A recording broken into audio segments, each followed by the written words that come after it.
নমস্কার বন্ধুরা, কেমন আছেন সবাই? লোকাস লাইফের নতুন একটা ভিডিওতে সবাইকে স্বাগত। তো আজ বাড়ি থেকে নিজের গন্তব্যে যাওয়ার পালা। অনেকদিন হয়ে গেল বাড়িতে আছি।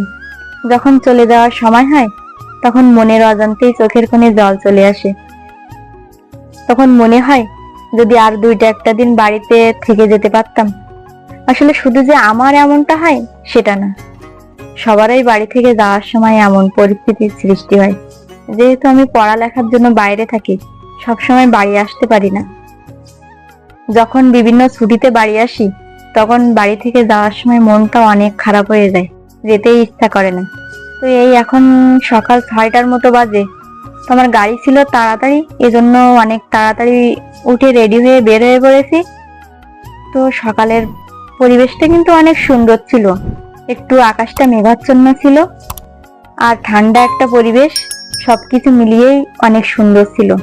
তো আমরা এখানে নৌকা করেই আসছিলাম, তারপরে খেয়াঘাটে চলে আসলাম। মা কিন্তু আমাকে এখানে দিয়ে চলে যাচ্ছিল। তো সত্যি আমার ভীষণ খারাপ লাগছিল। মা অবশ্য আর একটু কিছুক্ষণ থাকতে চাইছিল।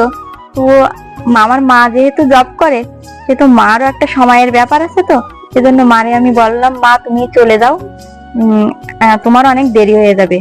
তো আমার সাথে আমার দাদা যাচ্ছিল, দাদা আমাকে গাড়িতে উঠিয়ে দিয়ে বাড়িতে চলে আসবে। যেহেতু আমার কাছে অনেকগুলো ব্যাগ ছিল, আমার যেতে একটু কষ্ট হয়ে যেত, এজন্য দাদাই আমাকে দিয়ে আসবে। আর এখন নদীতে কিন্তু জোয়ার, যার কারণে এই যে দেখেন নদী কিন্তু এখন জলে ভরা। আর ভাটা থাকলে একটু পার হতে অসুবিধা হয় আর কি।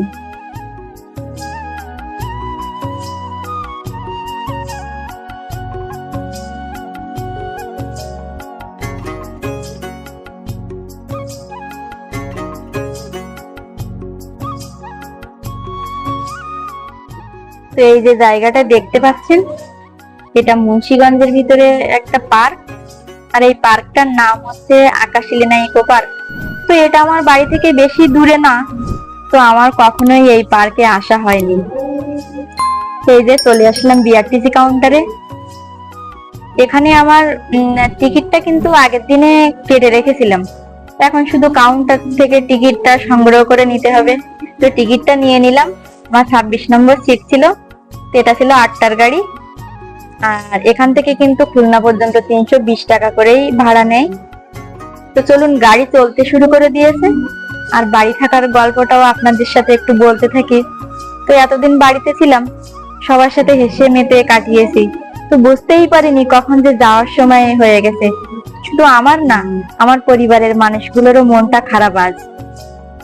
আবার কিছুদিন একা একা লাগবে, কিন্তু সময়ের সাথে সবকিছু মানিয়ে নিতে হবে আর কি। বাড়িতে কিছুদিন থাকার এই মুহূর্তের আনন্দগুলোর কথা আসলে বর্ণনা করা যায় না। বাইরে যখন থাকতেই হবে তখন সবকিছু মানিয়ে নেওয়ার চেষ্টা করতে হবে। আবার বাড়িতে আসবো পূজার সময়, তা ধরুন 1 মাসের মতো। তখন আবার সবার সাথে দেখা হবে, আবার কিছুদিন তাদের সাথে কাটাতে পারবো। তখন কিন্তু বেশ ভালোই লাগবে। আর বাড়ির মানুষদের ছেড়ে দূরে থাকা অনেক কষ্টকর একটা ব্যাপার। প্রতিটা মুহূর্তে বাড়ির প্রত্যেকটা মানুষের কথাই মনে পড়ে। আর সব থেকে বড় কথা হলো, প্রতিটা মানুষের কিন্তু মায়ের কথাই বেশি মনে পড়ে। তো আমিও তার ব্যতিক্রম না। আমি যখন বাইরে থাকি তখন আমার মায়ের কথা প্রচুর প্রচুর মনে পড়ে। এই দেখতে দেখতে চলে আসলাম দৌলতপুর কাউন্টারে। গাড়ি এখানে আমাকে নামিয়ে দিল। তো অনেকগুলো ব্যাগ আছে, তো এখন আমি একটা রিক্সার জন্য ওয়েট করতেছিলাম। একটা রিক্সা পেলে বাসায় চলে যাব। তো এই যে একটা রিক্সা নিয়ে নিলাম। এখন কিন্তু প্রায় 1টার মতো বাজে। তো দুপুরে ছিল প্রচন্ড রৌদ্র, আর আমার ভীষণ কষ্ট হচ্ছিল। যেহেতু আমি অনেক সকালে বের হয়ে পড়ছি বাড়ি থেকে, আমি তো তেমন কিছু খাইনি, পথে একটু ছোলা খাইছিলাম। তো তারপরে আমার প্রচন্ড ক্ষুধা পাইছিল, কষ্ট হচ্ছিল। যেহেতু আমি দীর্ঘ 1 মাস বাড়ি থেকে আসলাম, আমার রুমটাতেও তো কেউ ছিল না। রুমের অবস্থাও মনে হচ্ছিল প্রচুর খারাপ। তো এখন যেয়ে দেখি রুমের কি অবস্থা। এই যে ছোট্ট গলি দিয়ে ডান সাইডে গেলেই আমার বাসা।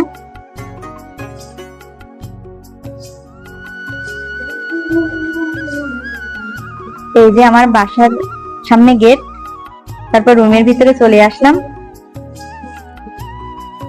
তো পরবর্তী ভিডিও দেখার আমন্ত্রণ জানিয়ে আজ এখানেই বিদায় নিচ্ছি।